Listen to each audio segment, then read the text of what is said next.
welcome everybody to this first of 300 sessions at the Jaipur Literature Festival. Delighted to see all of you, and welcome John and Nora. They've come all the way from Vancouver, so that's quite a long way to come. John, let me just start off by saying that over much of the last month, all our eyes were riveted to screens showing the gigantic fires in LA. And I think the fact that these fires were consuming the homes of the rich and famous in the Pacific Palisades, and people's minds were focused on Anthony Hopkins and Mel Gibson and Paris Hilton and Adam Brody and all of them, maybe brought the fires a little closer to us than we'd previously bothered to be. Maybe that's part of the celebrity effect. And yet, with all of that attention on celebrities, there wasn't too much of a reflection on the underlying causes that you've so beautifully captured. I can't recommend highly enough John's book, Fire Weather, which looks at the gigantic fires that you had in Fort McMurray in Alberta, Canada in 2016. A fire that kept burning for 15 months before it was finally declared extinguished. And I think, in a sense, John's genius is in making this fire literally come alive to us as a persona, as an entity, as an organism that's got a mind and a need and a desire of its own, and will consume what comes in its path to ensure that it continues to survive and grow. And so I want to start off, John, with a little bit of reflection on the period from Fort McMurray to Los Angeles. And did you have that sad, cruel moment of saying, "I told you so"? Oh boy. Thanks for that question, and thank you all for being here. I've got to say, coming from Canada, being a writer in Canada, the Jaipur festival is legendary. It's well known on the other side of the world, and it's just an incredible honor to get to participate. And also to spend time with Navdeep again. We were in Houston together earlier this year, or last year, so very proud to be here. As far as the LA fires, which destroyed 12,000 structures, most of them homes, and unhoused about 100,000 people. Another 100,000 were forced to evacuate on top of that. It was a devastating fire. The bill right now, the estimate for repair and work lost and disruption to people's lives is approaching a quarter of a trillion US dollars, 250 billion US for that one disaster. So this, a couple of days of ferocious fire that released literally megatons of explosive energy into the air and onto the landscape. And these modern fires are unfightable. Modern firefighting services, when they encounter this kind of energy, can only try to evacuate people. Water does not work. And I saw this in 2016, almost a decade ago, in Fort McMurray, Alberta. Many of you may not have heard of that town, but Fort McMurray is the petroleum hub of Canada, comparable in some ways to Houston, Texas. There are about 4 million barrels a day of petroleum products are piped out of Fort McMurray into the United States on a daily basis. It's a very wealthy town, a very strong town, and it was overrun by fire, exerting a similar kind of energy to what we saw just a couple of weeks ago in Los Angeles. And so, seeing the Los Angeles fire, I had a really sickening sense of deja vu. All the conditions were met. even though it was 2,000 miles south of Fort McMurray, and 10 years later almost, the conditions that create that kind of energy, that create and make the way for that kind of destruction are almost identical.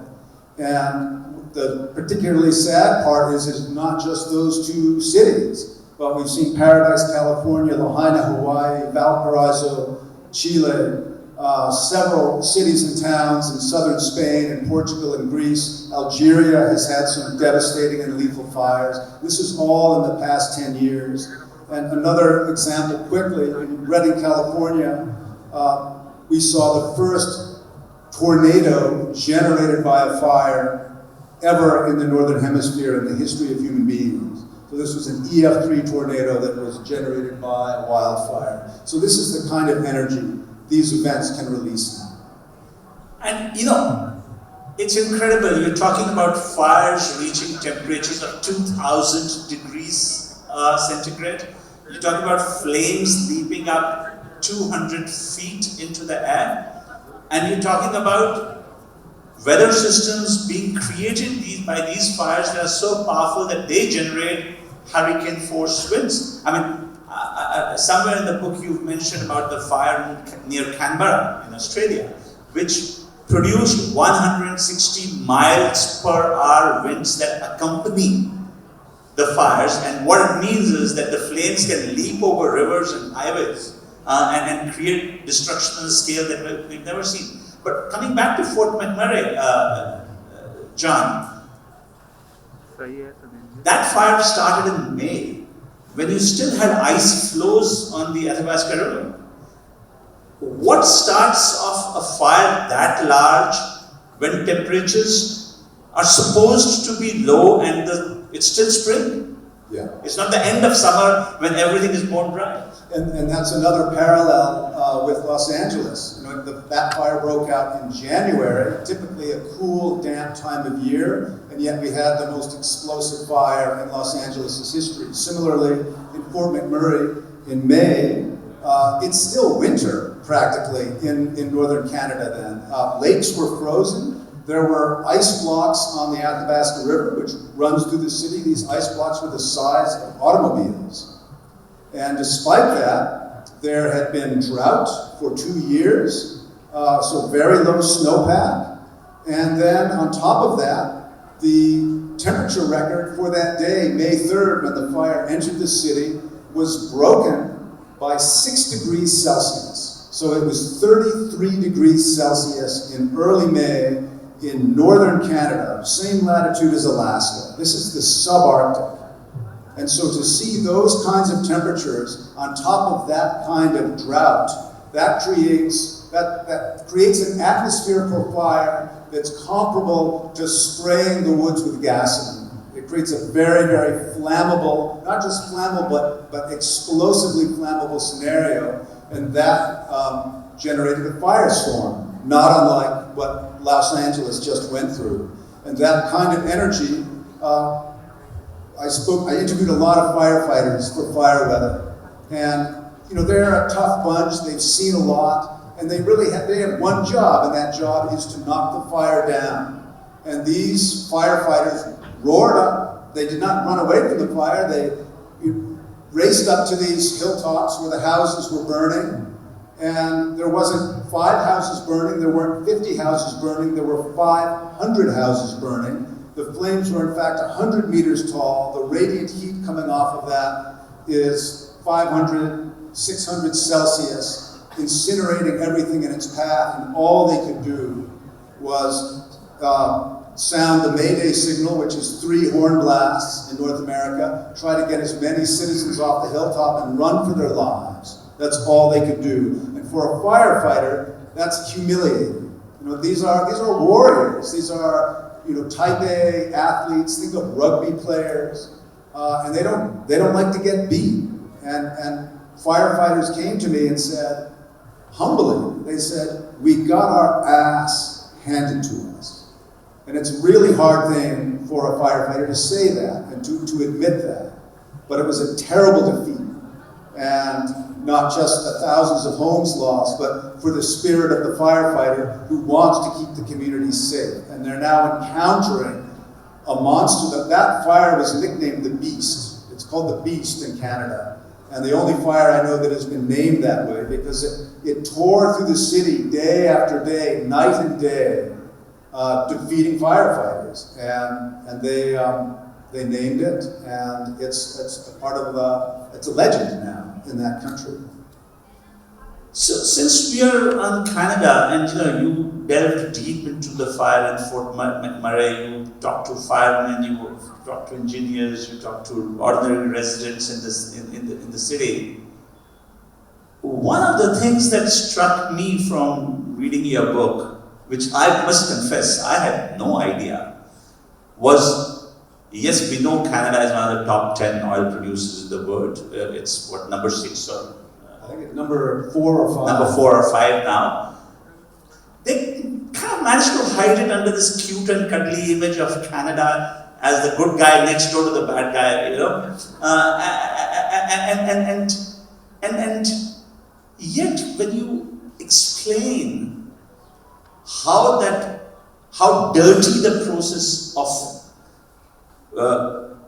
extracting oil from those tar sands, what you call bitumen, is, and the descriptions of removing what they call the overburden. And what is the overburden? It is pristine subarctic forest sitting on topside, which is removed by these gigantic bulldozers, each weighing 100 tons, which clears a 20 feet swathe that everything that comes in its way. And even that was perhaps not considered efficient enough. And somewhere you mentioned that the engineers looked at small nuclear devices to clear that land more efficiently so that you could, the violence being committed on that land, the ugliness of the process, the fact that you're actually burning gas to generate oil. Tell us a little more what's going on there. I'm sure many people are not aware about it. So it almost beggars the imagination what is happening in sweet, kind, liberal Canada. This is in Alberta. Alberta could be considered the Texas of Canada. It's really quite a conservative province. It's got a history of cattle and cowboys and oil, just like Texas does. But they're not drilling oil up there. It is not a liquid.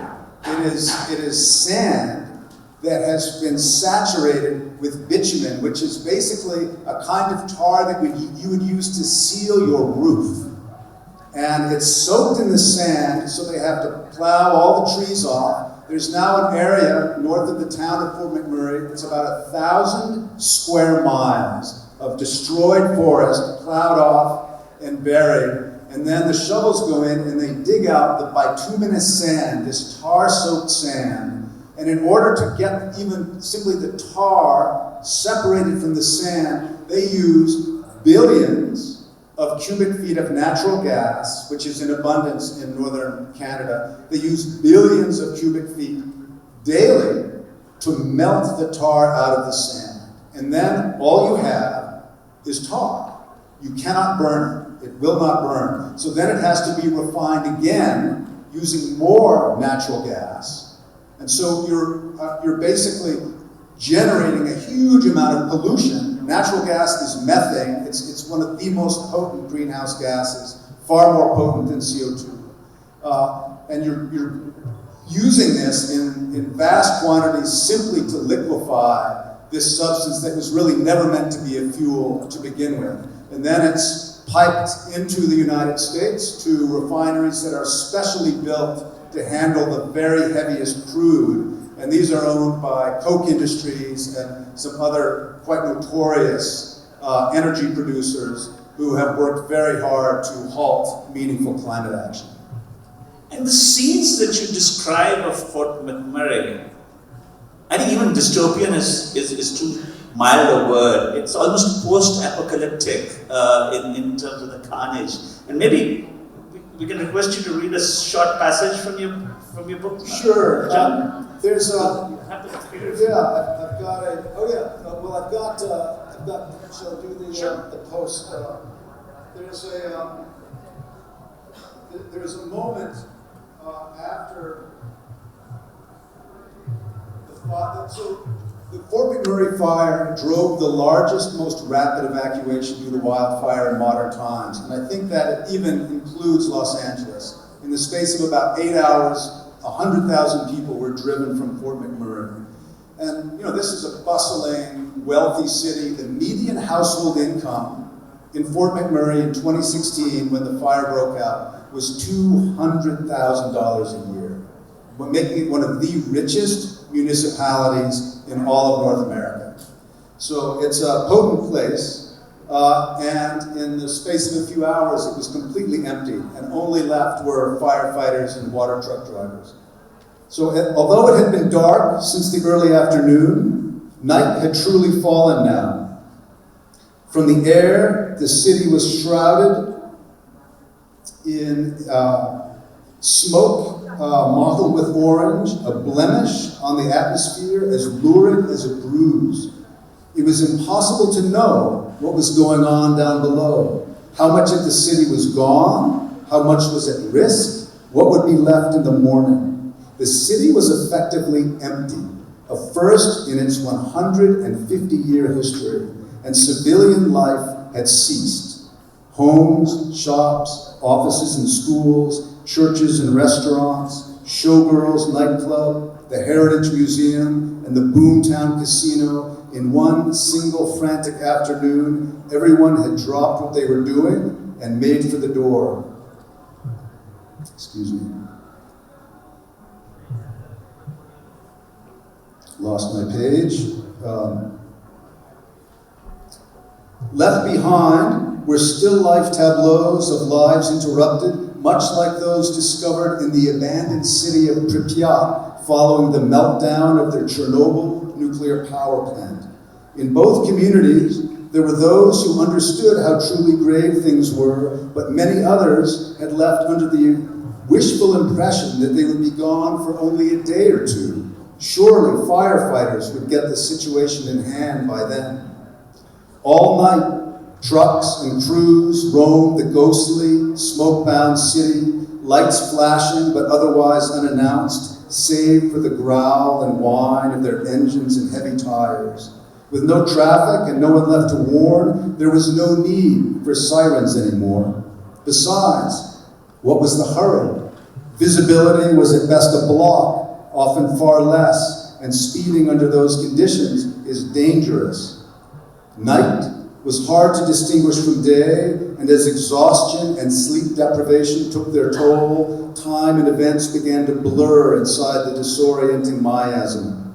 Meanwhile, the fire, this invading energy, had commandeered not just the physical laws of the land, but the bylaws of the city.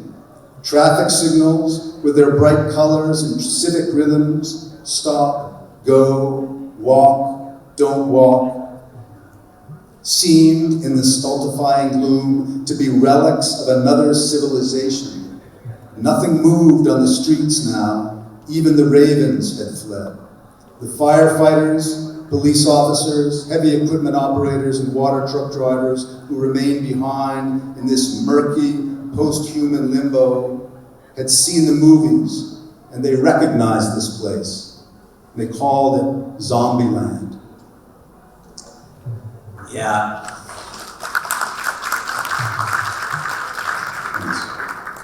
And let me take us back, John. One of the things that really helped me understand the problem a little better is that climate science isn't new. You speak about 150 years of climate science, how we've, over 150 years, built up a body of knowledge to understand the effect of CO2 and greenhouse gases and how it is going to impact us.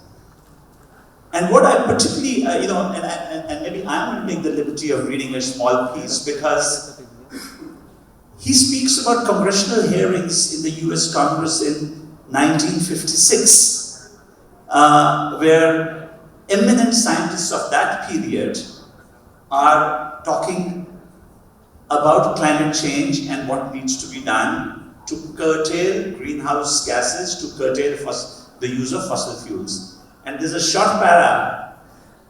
It bears noting that these observations and exchanges were entered into the Congressional Record in 1956, 15 years before the first Earth Day, and 35 years before the Intergovernmental Panel on Climate Change released its first report. There was no such thing as climate denial then, and there were no climate skeptics.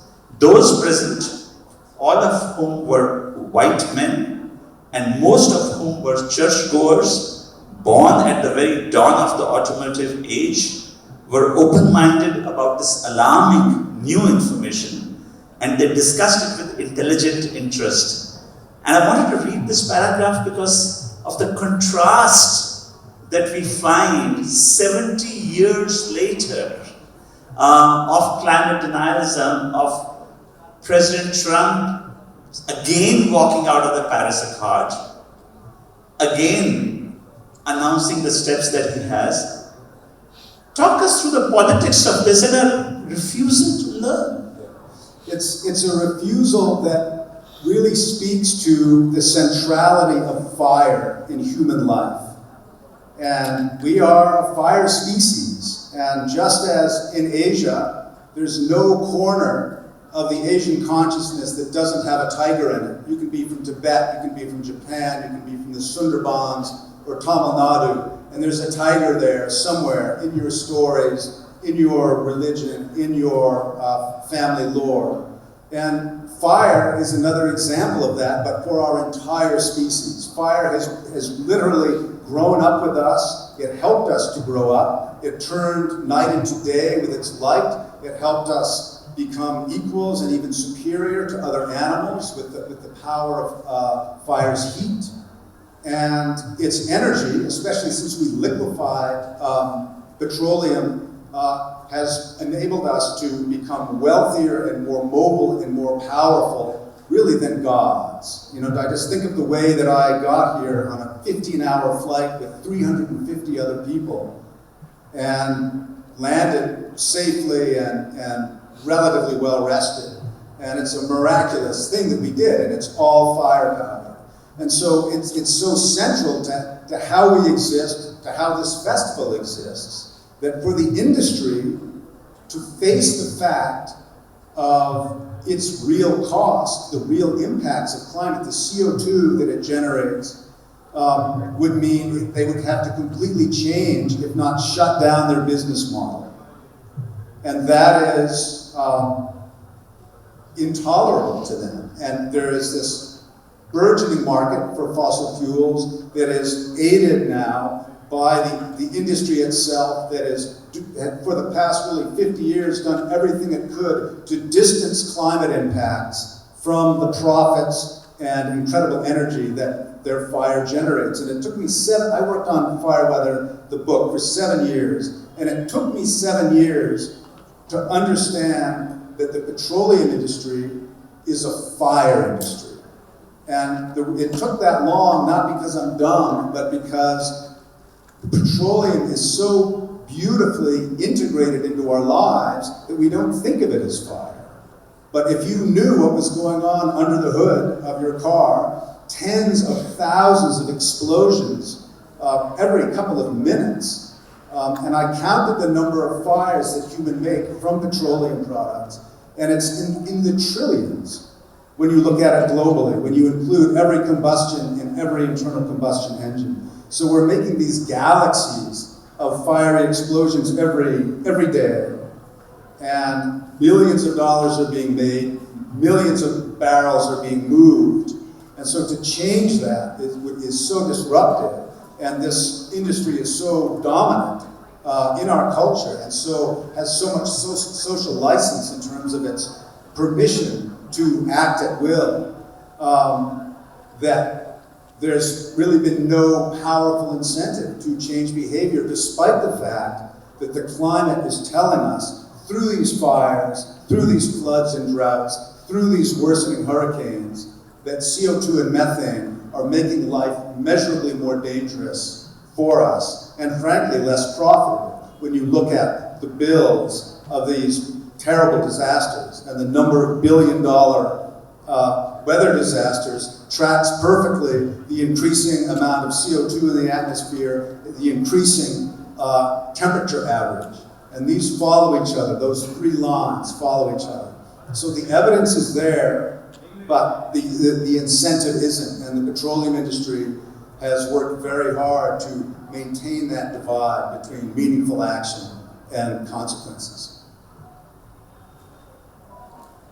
You know, towards the later part of your book, you describe this huge fire in Australia. And again, you know, some of those passages are so striking because of the scale.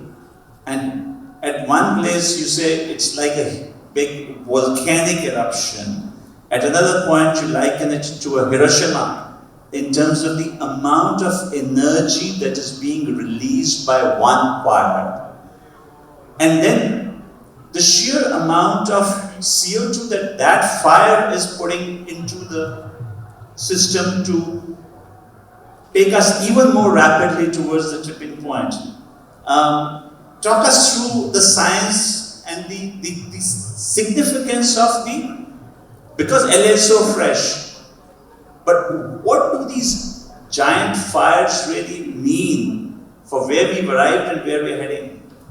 So the first fire tornado ever recorded by human beings was in Canberra, Australia in 2003. It was 114 degrees Fahrenheit that day, desperately dry, and there was a wildfire bearing down on the city, and the vicissitudes of the terrain and the wind generated an actual EF3 tornado. So again, 160-mile-an-hour winds. This had never been recorded before in any weather report anywhere.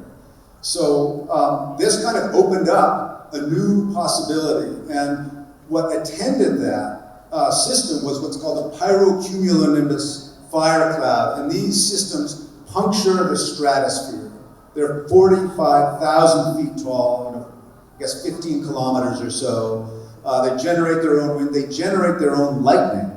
They can start fires 30 miles away from where the center of the action is, and nothing can stop them. So they would need to hit an ocean, or they would need to hit a big change in the weather to reduce their energy.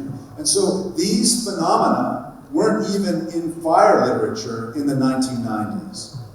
And in 2023, the worst fire season in Canadian history that generated 3 times the amount of CO2 that Canada's very polluting petroleum industry plus all its citizens generate.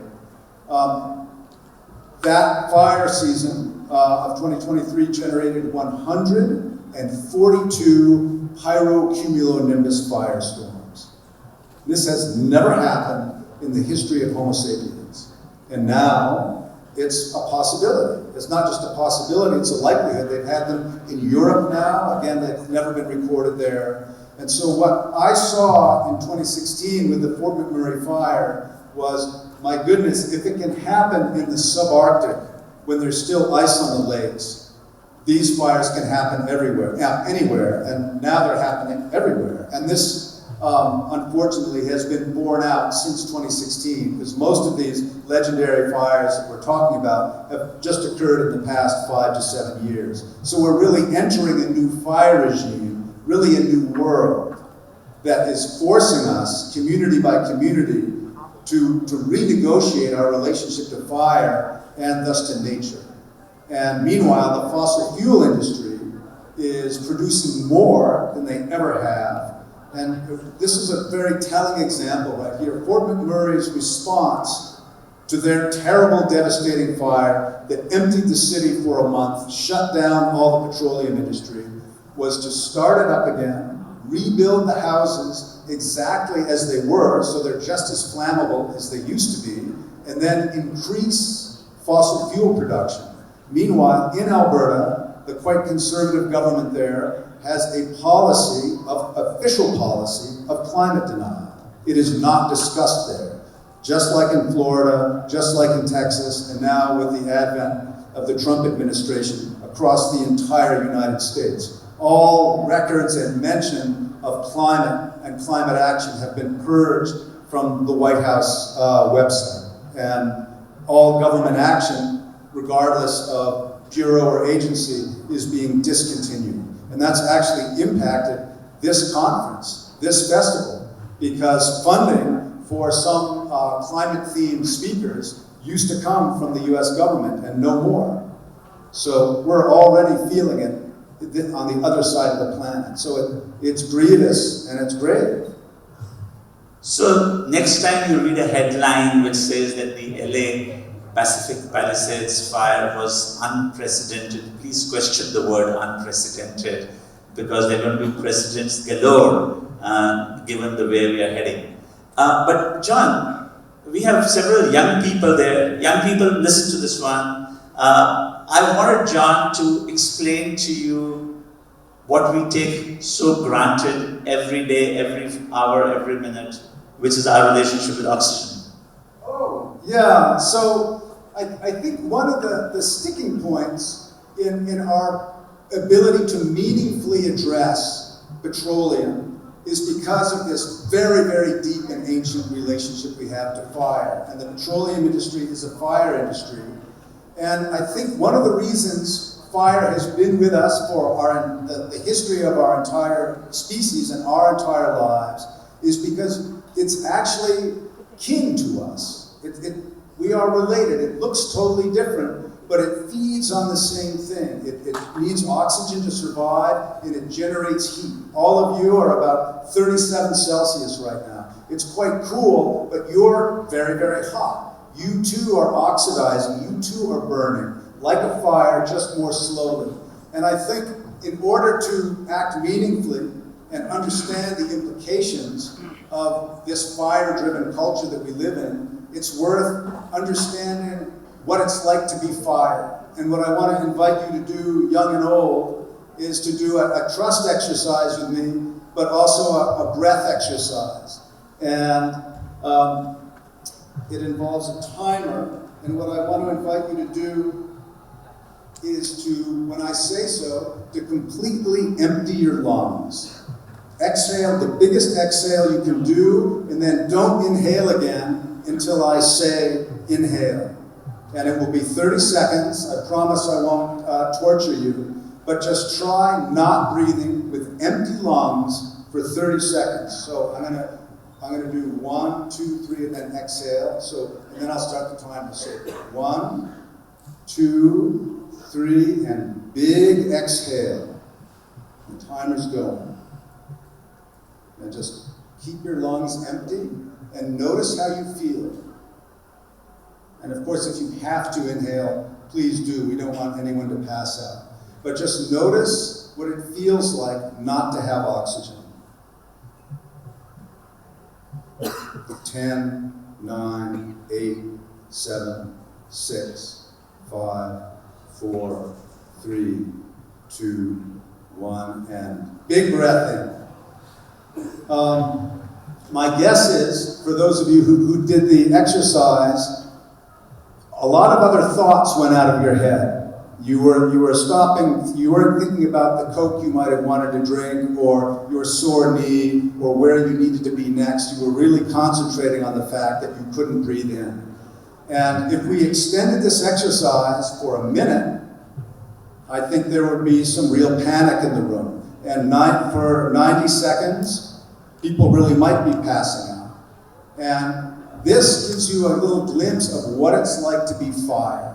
As your thoughts diminish and as the focus becomes solely dedicated to where am I going to get that next blast of oxygen, that's how fire operates. It's not conscious, it doesn't think about stuff, it's a chemical reaction, and that's what's happening in our bodies too. And we die without oxygen. Fire dies without oxygen. And so we see there's this urgency, this intensity to fire behavior. You know, if it could light the rug on fire, it would want to light these barriers on fire. It would want to light the building on fire, breathing and breathing and breathing, consuming, consuming, consuming. And what does that sound like? I think it sounds a lot like human beings. It sounds a lot like capitalism. It sounds a lot like a fire-powered civilization like the one we live in, that is constantly expanding and looking for the next infusion of energy.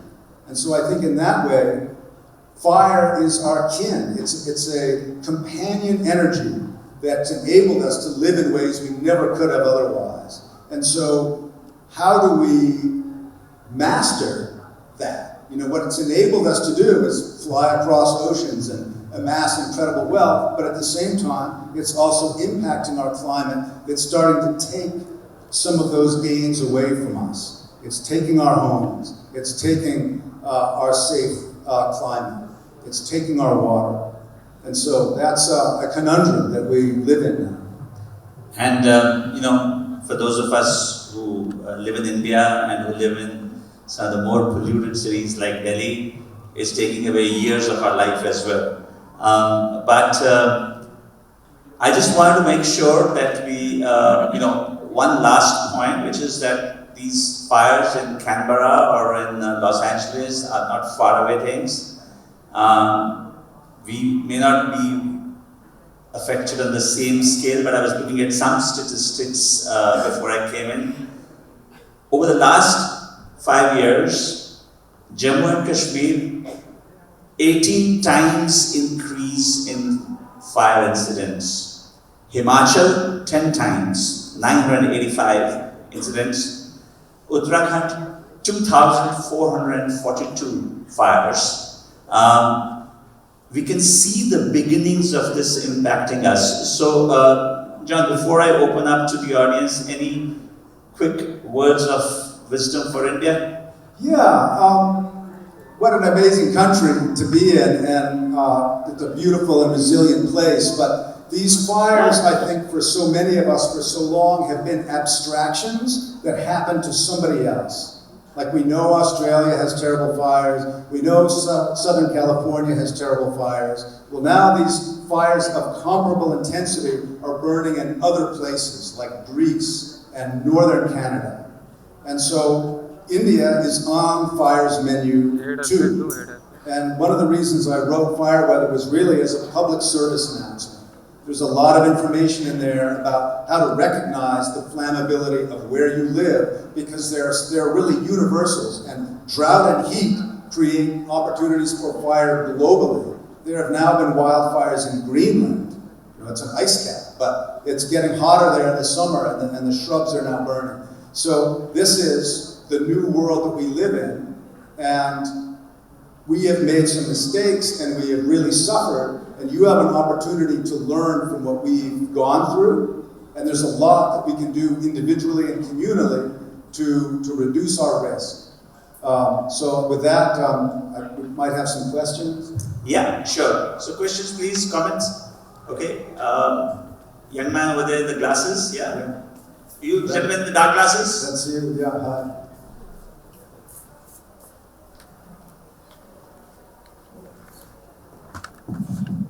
Keep it short, please. Yeah. Hi, John. You just said that fire is our king, and in the tiger, you wrote that tigers have also evolved with us, and they have helped us evolve as well over the period of time. Do you think these relationships of kith and kin that we used to have with nature, how do we bring them back? Oh my goodness, I'm really glad you brought that up, and that is really the essence of the dilemma, and I think people in India are finding ways to coexist with tigers and leopards. These are really dangerous animals. They eat some of the same things we do, and sometimes they eat us. And there are ways to coexist relatively safely and understand that they are part of the larger ecosystem. They belong here, just as we do. And fire belongs here, just as we do. But it was never intended to be empowered the way we've empowered it with CO2 and methane. And so we've created conditions now where for 200,000 years fire has served us. But now the table has sort of turned and we appear to be serving fire. We're now fire servants, enabling it to burn more intensely, more broadly across the globe than it ever has in the history of our species. And so it's talking to us. Nature is communicating to us. And what it is saying is your involvement with fire, obsession with fire, excessive use, frankly, of fire in the form of fossil fuels is creating a dynamic where I can basically no longer serve you reliably. I'm basically going rogue, speaking, for fire. That's what fire is doing now more and more often.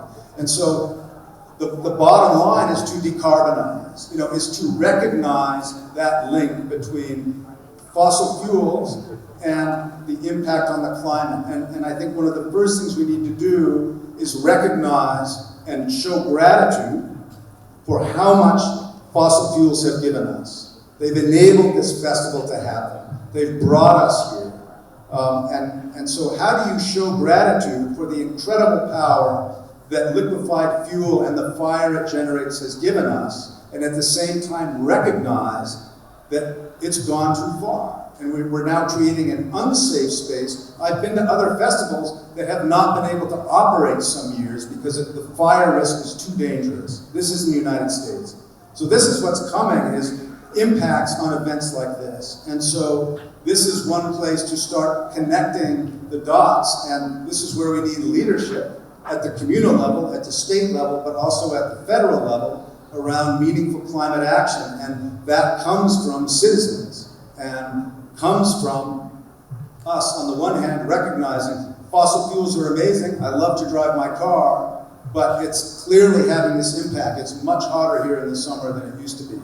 So how do we shift our energy demand and shift our behavior? And one very challenging way to look at this is through degrowth. And that's a hard thing to say in India, where so many people are trying to participate for the first time in a modern economy. But in North America, where there is so much waste and so much overuse, we have this just incredibly challenging moment that we find ourselves in, especially when you have a government like Alberta's, a government now like the United States, that refuses to bravely acknowledge these connections. But the citizens can bravely acknowledge it. And that's, I think, I'm afraid, and this was discussed in the opening remarks, it's us who's going to make the change. It's us who's going to move the needle. We can't wait for government, because I honestly think most governments are captive to the petroleum industry. It's too valuable, too much money is being made. So, young lady in front, you had a question? Wait for the mic.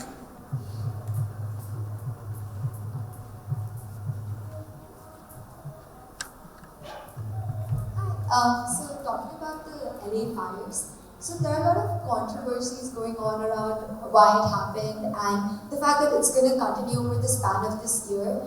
And considering how well renowned like LA is, like California for its real estate, what do you think the reason was for those fires and what impact it's going to have on real estate as well? If I understand the question correctly, there's often a lot of controversy around major fires. It happened in Greece, happened in Portugal, Los Angeles, Canada. There are accusations of arson. There's accusations of water mismanagement. If you talk to a firefighter, there is no amount of water that would have stopped those fires when the wind is blowing. It was blowing 100 miles an hour in Los Angeles, driving fire basically like a blowtorch through the neighborhoods. So it does not matter how much water you have, because it's not safe to be anywhere near a fire like that. The question of arson is real. It's a heinous crime. In North America, it's a capital crime. But again, what lights the fire isn't what makes it so severe. What makes these fires behave the way they do now, generating tornadoes, generating firestorms, are the climatic conditions that precede them. And that is prolonged drought. Los Angeles had its hottest summer in the history of the city just this past summer, followed by 8 months of drought. Now, one thing I'd like to say is that climate science ain't rocket science. Any one of us could put that together. Okay, if you had the hottest summer ever, and then followed by 8 months of no rain, even through what is normally a rainy season in the winter in Southern California, well, that sounds to me like a recipe for a really bad fire. And that's exactly what happened. And these are the conditions that precede these terrible fires, whether it's in Canberra, or whether it's in Lahaina, Hawaii, or whether it's in the subarctic of Russia or Canada. These excessive droughts. And so the fact that our atmosphere is now measurably hotter, and when it's hotter, hotter air holds more moisture, so it allows for more evaporation and more rapid evaporation. So we've had these record snowfalls in the California mountains, 300% normal snowfall, all this new growth, all these plants, the reservoir is full, the plants are lush, and then the summer comes and those plants dry out and die, and what you have left is a lot of new fuel. So it's called weather whiplash, and this just hasn't really happened before, but now we're seeing these patterns happening around the world. And so there are people who do like fires, who take advantage of dangerous situations to make a situation worse for all kinds of reasons. But what's really making the situation worse and so lethal now, there's the death toll from these fires is much greater than it was a decade ago, is because we have been unable to restrain our consumption of fossil fuels, and therefore, again, you watch CO2, you watch temperature, you watch billion-dollar weather disasters, and they all track each other like an echo. So there we are. One last question. Okay, I go back there. Let me take both together. You and then. Yeah. Hi, I'm Sanjeev John. My question is, given the worsening of these fires every year, and I didn't know Navdeep about the Indian states triggering so many more fires, I understand about the decarbonization aspect, that's going to take some time. What is the shorter term hope? And are there any signs of technological advances which hold out some hope? Okay. Thank you, both. My question is, I'm Rakesh Tukral. My question is, climate change related discussion, debate, action is getting highly polarized again. So your thoughts on what's going to bridge the gap, how are we going to get back to common agenda? Yeah, those are the questions of the day. And what can we do? There's no question that decarbonizing, it's a generational project, if we manage to do it. So what we can do locally is look at, and so much of this issue is a change in consciousness. Right now, most of us build and plant and live as if it's still 1995. It's not 1995. I coined a term in the book which is 21st century fire because it has new attributes, new qualities. And what we need to bravely do wherever we live, whether it's in the state of Michigan or in the state of New South Wales or the state of Uttar Pradesh, is to look at our local environment with an eye toward flammability. And now that we know how similar environments burn, because we've seen so many huge, terrible fires, what would we do here? What would we do on these festival grounds to reduce the risk of a wildfire? And that might mean, it would depend, this isn't fire season right now, but we know that sometimes fires don't obey seasons anymore. But we need to look at how do fires spread in this part of India normally, and then what could we do to mitigate that? So one, if I was rebuilding Los Angeles, I would insist on metal or tile roofs. I would change the way gardens are planted So the gardens that had ice plants, succulent plants, burned less severely than the ones with dry plants or conifer trees. This is all, so to speak, low-hanging fruit. It can be done relatively inexpensively. It can be done community-wide. And in Canada, for example, the fire department, the local fire service, has a Fire Smart program, which I really recommend for Indian states too, where they will come to your community and help you look at how you can manage fire prevention better in your immediate neighborhood. And so I think the average citizen can reduce the flammability of their home by double-digit percentages for virtually no money. And as far as technical solutions, I don't believe we're going to tech our way out of this. I think we will survive it through our communities and through making our personal living space more resilient and defensive to fire. Thank you, John. We're playing out of time. I'm getting a signal from the audience. Please give a big hand and please read the book because it matters. It really does.